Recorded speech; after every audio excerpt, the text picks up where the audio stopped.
Welcome to Prime Life. We call it Retirement 2.0. Leave each episode with tips and new ideas to help you navigate retirement in our new age. It's your time. Make it count. This podcast is for educational purposes only. It is not intended as medical, investment, or financial advice. We do not sponsor or endorse any of the individuals, companies, products, or services featured on this podcast. Any statements or opinions expressed are of the individual who makes them. We hope you enjoy the episode. Hello and welcome to another episode of the Prime Life podcast. We have a great conversation set up for us today on so many facets. So I just want to jump right in. Mary, welcome back. How are you doing? I'm great, Laura. Thanks for asking. Oh gosh, I usually we'd go back and forth a little bit. We figure out how each other's weeks were, each other's weekends, but I don't even want to do that today. I want to jump right in. How about you introduce us to Sabrina and tell us a bit about her as we get the conversation started? Absolutely. I'm very excited. Sabrina Runbeck. She's the CEO of PulsePoint Path. It blends medical and business expertise to boost health tech, ensuring profitability and lower risk. Her leadership and 12-point framework amplify this sector's impact. Sabrina, welcome to Prime Life Podcast. Please tell us a little bit about yourself and what you do. I am a recovered clinician. I have been in the field of cardiothoracic surgery for more than 9 years. And earlier on my career, I think all of us in that high intensity position all experience similar things. I just want to go. I want to do everything. I can really truly prove in myself. Let's lead some changes. I was that person, and to the point where I was on call pretty much every day, working 80 plus hours and picking up more leadership roles to say, how do I make sure my nurses and maids, our fellow clinicians are not revolving door because you're having one person coming in, just get used to things and they're leaving again, whether they don't feel appreciated, they're not learning, they don't have autonomy, whatever that excuse people had at that moment, they didn't feel fulfilling, they jumped. And I was that type of person who didn't want to say, this is how we do it all the time, and then we're just going to keep doing it. And we always question to say, how can we do it better, faster, easier for everyone? So I started tapping into education, bring in medical student, PA, nurses, and NP student to show them, hey, learning is great. We're using different ways to treating patients, not just the day-to-day.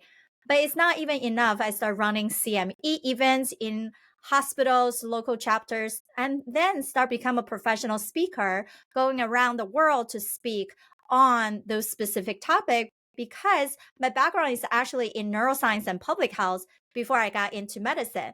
So it's really able to allow me to use the fun side.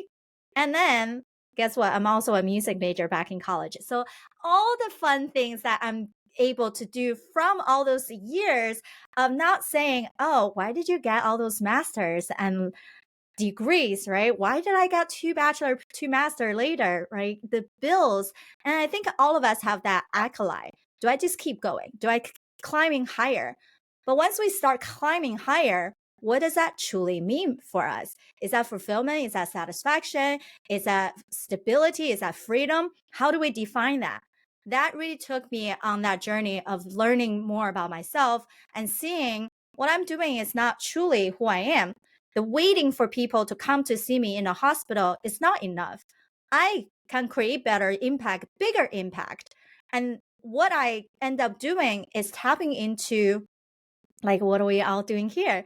Podcasting, speaking, because I saw that as an amazing tool to build these crucial strategic relationship with potential clients, with referral partner, or just building a community that you know who supports you and on the similar mission, and then pivot it into being executive advisors and board members for tech companies. Because we also know their solution, whether it's biotech, medtech, or wearables, those interventions are impacting millions and really quickly That's the difference I want to tap into and become my truest, highest purpose, helping the gifted founders who truly have what it takes to become a market leader. That's amazing. And there's a lot to unpack there. It's kind of the decision of where do we begin. So before we dive into the business, it may seem like a basic question, but sometimes the most basic questions have the most complex answers. That's what I found in my journey so far. So talk to us a bit about like how does someone just begin? Right, Sabrina? So they've heard you, they hear your past, your present, potential for the future, and they're thinking, well, I'd love to do part of that. But how do they begin? What tips do you have for people who are in the journey who like to climb, but aren't sure what fulfillment means to them quite yet? Such a crucial question. I think all of us debate about that. And we often look at any project planning or building a business or getting started. I think that's always the internal struggle is what do I want to do? Perhaps I have so many interests. That's actually one of the questions my friend asked me. I was recently at a very large healthcare innovation policy summit and went out with a friend who said, well, I deal with a lot of students as well as athletes. And they start expanding into the field of what could it be? Is it professional route or go to school or creating something of their own? And I say there's actually 4 major elements that we look into when it comes to creations. And we have to really look at it in all 4 elements. So what are they? Number 1 is a spiritual evaluation. And that means what is your true purpose? What are you meant to do? Sometimes it's very difficult for us to figure out. And that's why we need someone else to help us to figure that out. Because when you're in the team, when you're with other people, or when you have an idea, oftentimes people think the reverse way. Oh, let's just create this and figure out our mission, vision, and grab everybody else on board. But actually, what's true driver for this success, this new project, new idea that you want, is about you. What is it you meant to be? What attributes you already have? Who else you needed to bring on board to fill the additional attributes to help you? And then all of you guys have similar alignment in that goal, then creating something simultaneously to support you guys. Not the other way around. We tend to just create and go for it. So first is figuring out what that means as a person, not just simply enjoyment. What is the highest purpose for sure? And then we're going to look into the physical element. So what is that physical element is that nature versus nurture. We actually all born with a gift. A study that I've been in practice and found really helpful is called Body of Nine. So it's ancient study based on different things from martial arts to enneagram to numerology to even you think about the carving, the drawing from ancient Egyptians, the consolement usually is in number 9. Even Pythagorean theory, they come up with 4. And then what we found is actually everybody, there's a more physically sensitive and energetically sensitive. So immediately that 4 is 8. And of those, half of the population are connectors. Other half, we don't need to look at each other. We can just talk, we can do things. It's not that we don't pay attention to you, but we're just not a true connector where we have to sit across from you and no blocker, right? Be in there FaceTiming. And then there is the one person that actually embodies all 8. So each of us defined by a physical region of our body that becomes stronger throughout our life despite of physical elements. So there are 3 on the head, 3 in the chest, 3 on the abdomen. Why do we care so much about this? Is that if you think about an event happening or a fight broke out, everyone is to have a different perception of what actually happened. It's because the way that we perceive the world and influence world is very different. Not based on our gift that we're born with. So if we can reset ourselves based on our physical body, our strength center, our gift, and honor that, then we won't get into all the influential side of societal neighbors. And that's the distraction causing us not able to figure out what do we need to do to go forward. And how is that we're doing, is it good enough? Is it not good enough? Am I disappointing someone? And am I going to a shame spiral now? Am I fearful for what could be, right? And so that's really truly regroup ourselves. But now we talk about spiritual, physical, then we have to talk about mental, right? Psychological profiling does matter. So how are we growing up? What are the sabotaging tendency? Actually, they have been, what we think about is the defense mechanism that we built and we learned from other people. But if we, for example, high performers tend to be what? Controlling. We like to know every single step. So we will know the exact end result. But while you're controlling, it creates more anxiety because we're holding ourselves and everybody else on a higher standard, and you feel like it's constantly failing instead of constantly moving forward. So if we know our sabotaging tendency, then we help ourselves physically reset into who we truly are, then we can actually train our brain much easier to build those additional neuroplasticity to get into the higher function of the brain. And so that's the thought process. And then very lastly is actually we do have to measure your behavior skill set. Are you a true driver, maverick, or you're someone very meticulous to know every single little detail, and you have to be collaborative? If someone didn't prove what you're doing, you don't know how to take a step, right? So all that matters in who we are, understanding who we are. And then what do? It's not so much about self-learning anymore. It's about creating a guidebook so everybody else understand our gift and be able to work with us. So that's amazing. And I know when we chatted before, when I first met you, Sabrina, you shared all of this. And I think it's very interesting. So how do you take what you just shared and help others, other leaders? And I know, again, it seems like you focus on, health tech, if you will. So how do you, like I was thinking, okay, you have a company, you have board members, like leaders, like who do they have on their team? How do you utilize that information to build successful companies? And we'll get that answer after a brief word from our commercial sponsors. NASA is always working harder to be your carrier of choice. We offer insurance products that can help you meet your retirement goals, such as protecting your savings, securing lifetime income, or paying for healthcare costs. We're dedicated to providing best-in-class service and are keeping things simple, and we'll have your back. We have around 400,000 policyholders and contract holders and have been doing this for a long time, 170 years, but we remain humble enough to always try to improve. For more information, visit nfg.com.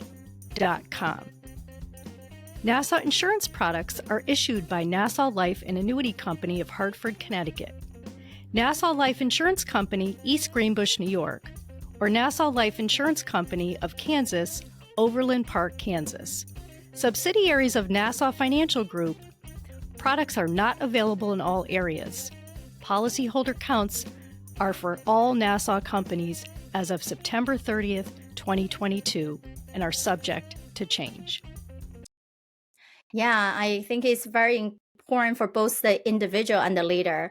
We think about this building a company, scaling. Everyone want to grow, everyone want to go somewhere. And then even you are on the smaller organization is still crucial because people are the true backbone. Despite how many business strategists you can hire, plans you can make, if the people are not carrying them out, you become the bottleneck and not accelerator. So we actually support people both fronts. We actually go from top first. All the co-founders and your executives, how are you working with each other? Because each of the elements, we are first getting all the founding level, the decision makers, understand their highest level of purpose and attribute. So then we regroup that with your companies where you needed to go is that vision line, because we want you guys to be the most solid team and not to say, okay, this seems to be good because we're singing from a different mountaintop, and therefore we think we're looking at the sun from the same result, right? The sun is your end goal. But because you're on different mountaintop, your different skill sets, your different understanding, you're not actually walking the same path.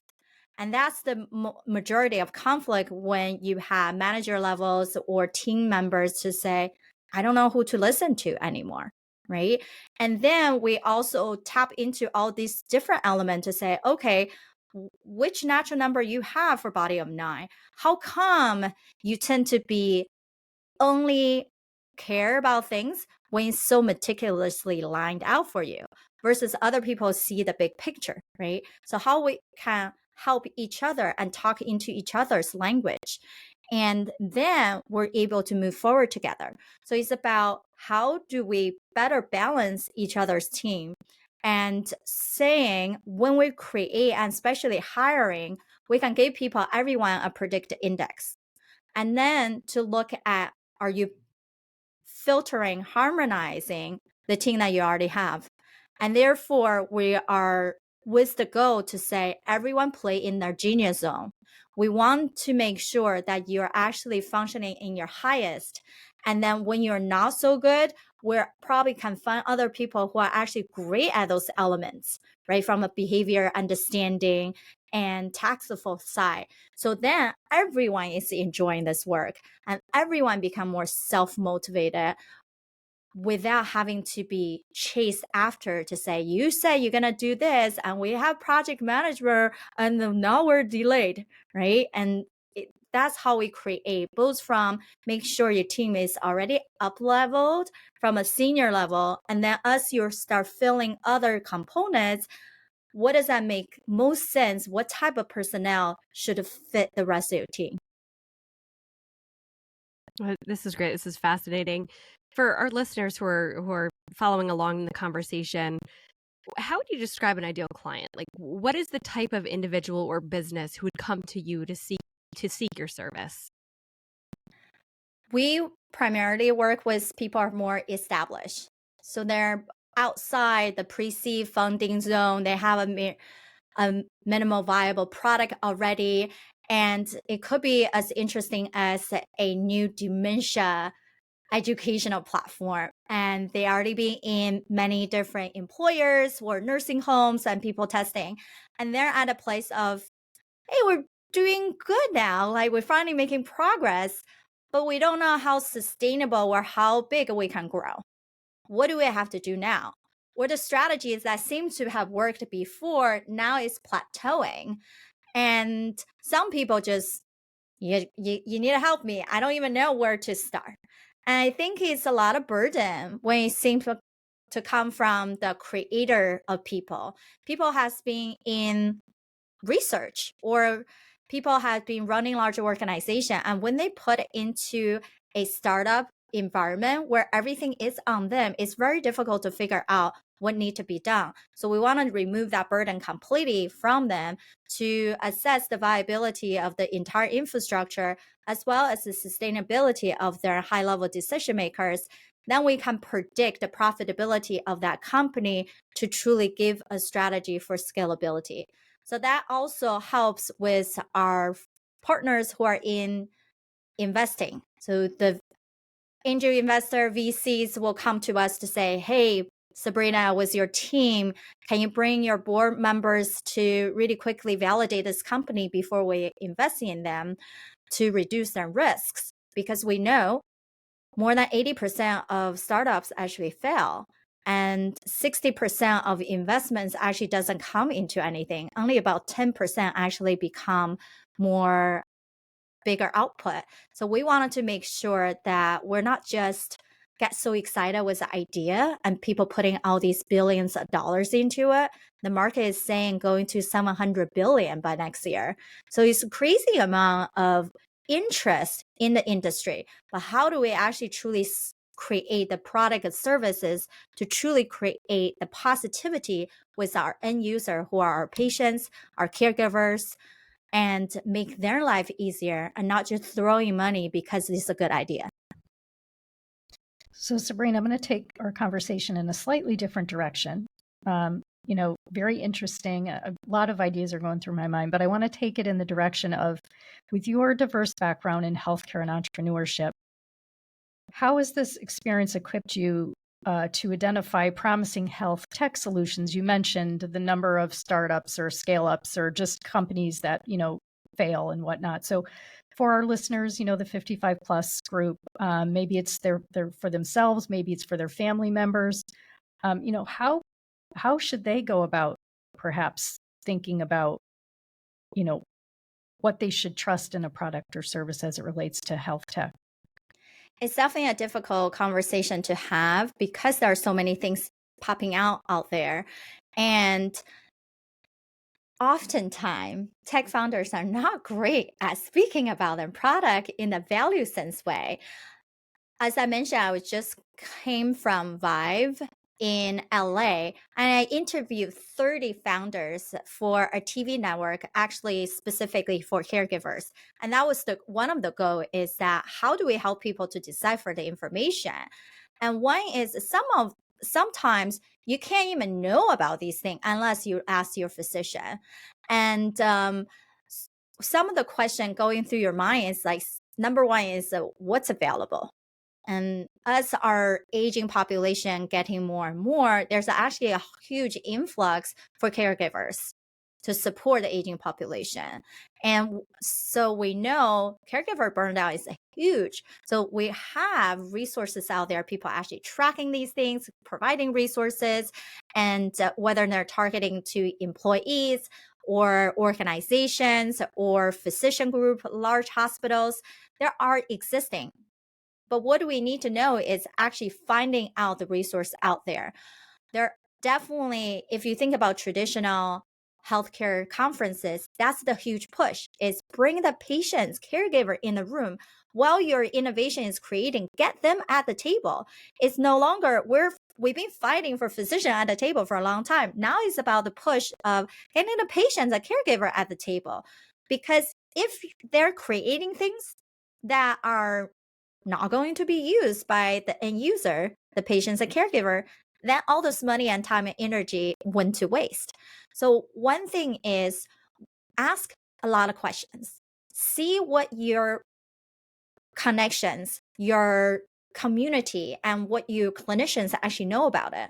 And then I think that's a big push is sometimes finding out those channels, the TV shows, the platform. I was there for Caregiving Worldwide Network TV, but there are also other plenty podcasting platform like you guys who are focusing on longevity. There's so many wellness and senior care podcast shows. Be able to find out resources from these shows and then ask the question, would this be the right time for me? Or should I already create these wearables? Actually, some of them are reimbursable by Medicare, Medicaid. You don't have to pay out of pocket for anything.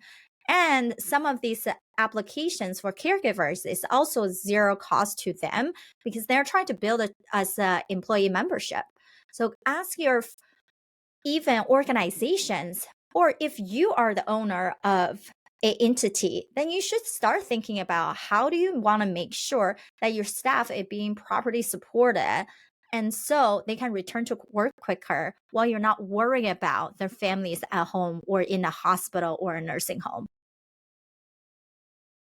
Yeah, and to continue down the same line of conversation, as we were preparing for this, there was an interesting theme that came up about time being such a precious commodity. You're talking about caregivers and the stress that one feels as the caregiver while being either an employee and several other roles that the human plays in their lives. So in addition to what you've just covered here, are there any tools or practices that could save time while ensuring that we as a caregiver are taking the best care of ourselves and our families? Those tools, I think there's a lot of tools out there from both individual time tracking or where you can block out your time just to do concentration, but find out whatever is make most sense to you. One of the things that I use for productivity sense is I have this clock. It's a hexagon shape, and I simply just give myself a 5-minute break. And it become a non-negotiable, especially in between two big events, because we know that on average, we have 40 to 80 million thoughts in a day, and more than 80% of them are not usable to us because they're from the previous day. So it's actually to help us to be intentional, we have to quickly reset. So you can reset in when we use positive intelligence, whether you meditate, your tense release, whether you do a breathing exercise, you're highlighting one of your senses, simply just moving your fingers and forgive yourself from any other thoughts, but just so intensely being with yourself for a couple minutes, that even works really well. And so we have to be intentional about what is the break that we have to allow ourselves to be in, so then we can very much be our best in the next sector. So that goes, if you're at home, you just walk into the door, you probably want a quick reset before you go take care of your loved ones or say hi to your kids or whoever is in the house. So you can be the most fresh and not carrying the burden from work to the house. And same thing, when we have struggles at home, we should be able to reset ourselves before we put in force our professional front when we're helping other people in society and contributing in our work. And when we are frustrated, and we also needed to be more empathetic about other people's condition that we might not have an idea what that is. And sometimes it's really not personable, right? They're not targeting anyone. So having smaller cues to even just allow yourself to not use your phone to set that timer and have something that's desk timer that people find very useful. I also use those tools to say, if you want to brainstorm, talk about like a few questions about how do people get started. And if you want to do that brainstorming exercise, only put on for, let's say, 15 minutes. You'll be surprised how creative you get down to the last 2 minutes. Even you think you roll everything, and then you're like, oh, I can just really get something in there and to align with all your thoughts. So people that practice what you're saying, like, can you talk about a few of the benefits that you would receive? You know, it sounded like I heard some stress reduction and, you know, being more mindful, maybe being more productive. But can you just elaborate a little bit on so I do those things. I get in touch with myself. I like to use like chunk it out, you know, give myself breaks, whatever. Like, how does that impact someone's everyday life so that they can really say, you know, I'm going to definitely try that because that sounds like it's really going to help me in my everyday life. Now, an ad from one of our sponsors.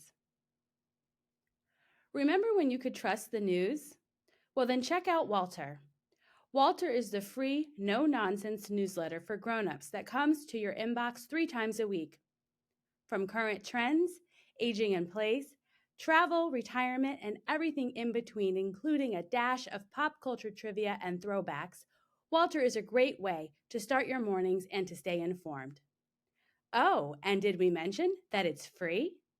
Check us out at thisiswalter.com. Get smart. Get Walter.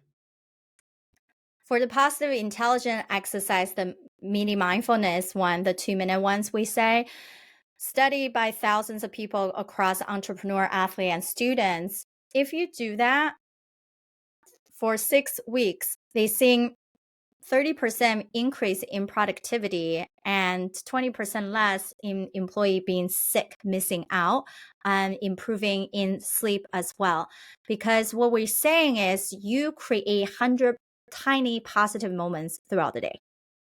And every 1 second, you give yourself 6 points. So things just continue to add up because things also drain. Due to our primitive brain is always fight and flight mode, it's, whoa, okay, negativity. Guess what? We need at least 3 positive ones to replace that one negative thought or experience. So we continuously have to boost ourselves. And then when we do the shift into understanding your perception and your interest and very focused on what need to be done, what's truly playing your highest genius and desire zone, we can actually get people an extra day out of their work. I tend to cut a lot of things that people shouldn't be doing and then understanding how to then redistribute. Should we eliminate right away? Should we create an automation to do that job? Should we delegate to the right people and then creating a pipeline so you don't feel like you have the control? They can just let them be.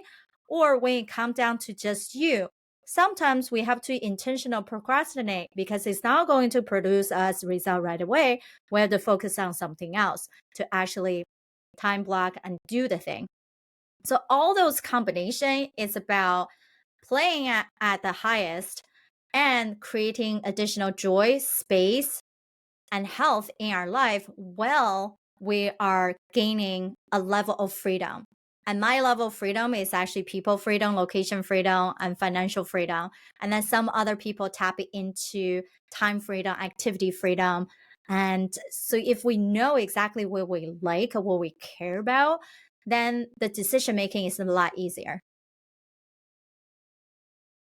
Yeah, this is really interesting. It's make me think a lot. So as I, chunk out my time and debrief and write notes from this, I'll be curious to see what thoughts come from it. But as we continue the conversation for our listeners, for individuals who really kind of want to know more about the work that you do and the best way to get in touch with you, how can they do that? I'm very active on LinkedIn. I'm doing LinkedIn audios, lives, and engaging with people on LinkedIn. So find me, just my full name, Sabrina Runbeck. That's great. And we have to ask the question. It's one of our favorite here on the show. Sabrina, you've shared with us quite an interesting past, present, and certainly glimpse into the future. But what is your why? Why do you wake up every day and do this work? Love the question, because sometimes we have to figure out that why. I think I didn't truly figure out my highest why until a couple years ago when I worked with one of my intuitive. And what I found is truly my path right now. My why is seeing the true map maker in the world and to make sure they're actually being seen and make sure that they become a leader. Because I actually figured out I'm not a creative person in the sense I don't like to come up with the most novelist idea. But when people bring that to me, I make sure that can happen. And I make sure to find the right association connection to have that collective cohort that to move everything forward, to truly have that win-win situation around the whole thing. And then I will be like, awesome. I will see how you guys flourish. I love that. And speaking of flourishing, we're going to put in the notes for today's episode how to get a hold of you and several other links that you've shared with us to your social media accounts, the media group, etc. So Sabrina, thank you so much for sharing this time with us today, giving us insight into the work that you do and giving us a lot to think about in our own personal and professional lives. So Mary, before we bid adieu, are there any last thoughts or questions you care to share?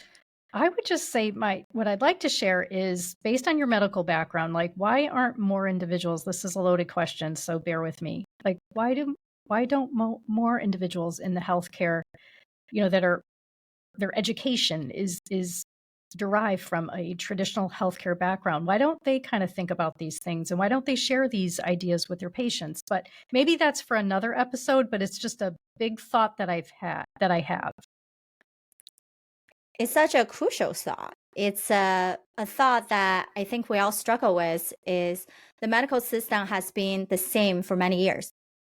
And we've been trained to figure out the problem, get all their history, think about what the disease they could be, and order a bunch of testing to confirm our hypothesis and give a potential treatment plan and just to do it. Now, each of the steps is a probability. And while we're so stressed out in the moment of treatment, delivering, and figure things out, there actually not much space left to add these innovations, to add new thoughts. There are people are in positions who are not feeling fulfilled in what they're doing, or they're like me, hit a wall, and then to say, I need to take a better look at how am I functioning? Am I just constantly glued to my phone and then constantly have to be responding? And yes, I'm in that position, yeah, I'm valuable, but is that how I want to live my life? And what does that contribution actually mean to me? So once people start asking those questions, I think that's the new influx of COVID did to us. We all had to force to stop. We all have to think about what life means. And then I have been influxed with a lot of people that whether they're saying, I no longer wanted to be associated with large hospital, even though the mentality is every 2 weeks I get a paycheck. I rather understand what does it mean for me to create something on my own, be on the entrepreneurial journey, create telemedicine or these other entities that I can have more of a saying. So that type of freedom in what they do and seeing the higher potential of impact and income they can create, that's what people start shifting. But society as a whole, we have that sense of security. We have the safety blanket of being in larger organization and chugging along. Simply, sometimes people are just sink and swim. And it's a great point to end on. So again, Sabrina, thank you so much for your time today. Mary, thank you as well. And to our listeners, tune in next week for another episode of the Prime Life Podcast. Thanks so much. Remember to subscribe to the Prime Life Podcast anywhere you find podcasts. You can find all of our episodes, contact information, and more on our website, primelifepodcast.com. Stay connected with us. Follow us on LinkedIn, Instagram, Facebook, and TikTok.